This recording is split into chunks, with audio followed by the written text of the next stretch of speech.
"Grandpa, please tell us a story," the children asked. The old man scratched at his stubble thoughtfully. "I don't think your parents want me telling you any more stories before bedtime." "But you always tell the best ones," the children pleaded. He thought for a moment and sighed. "All right, one more story, but you have to promise to go to sleep." The children nodded and jumped into their beds. "When I was your age, several local kids spoke of a man that wandered the streets at night. Nobody knew him.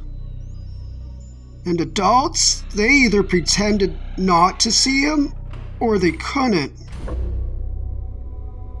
I never saw where he went or where he came from, but each night, like clockwork, the man walked through the middle of the town without a care in the world, occasionally glancing into shops as if he were window shopping."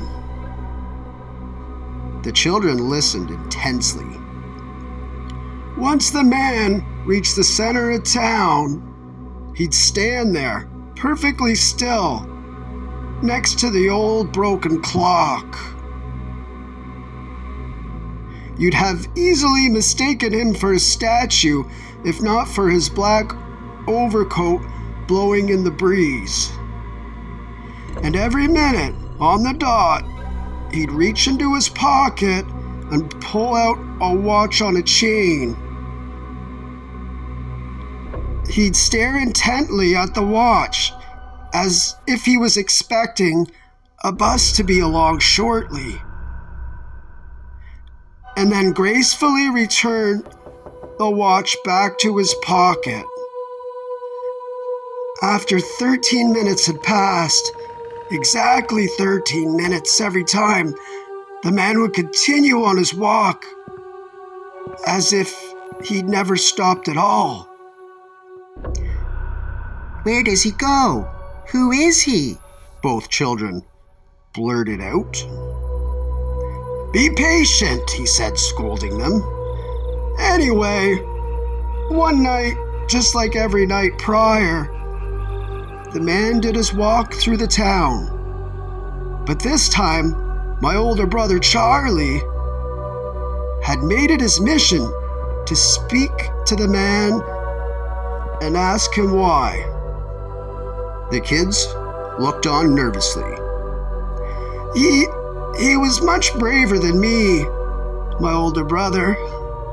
I didn't dare to sneak out with him that night, but I watched, cowardly, from the window.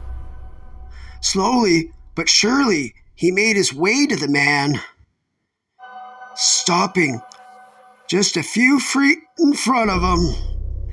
I hear Charlie speak something.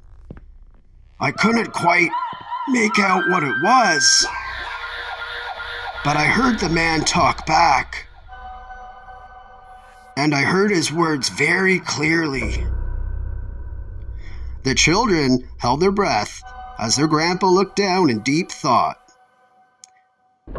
"The man said to Charlie, 'Come to me and see.'" "What did he show them?" they both demanded. "I don't know.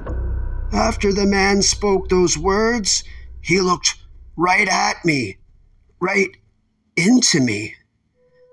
I hid behind the windowsill, and I never saw Charlie again." The children went silent and pulled their covers close. "I'm sorry if that scared you. Remember, it's just a story," he assured them. He leaned down and kissed them both on the head before promptly leaving the room. The two children looked at each other terrified before one of them whispered, "Grandpa could see him too?"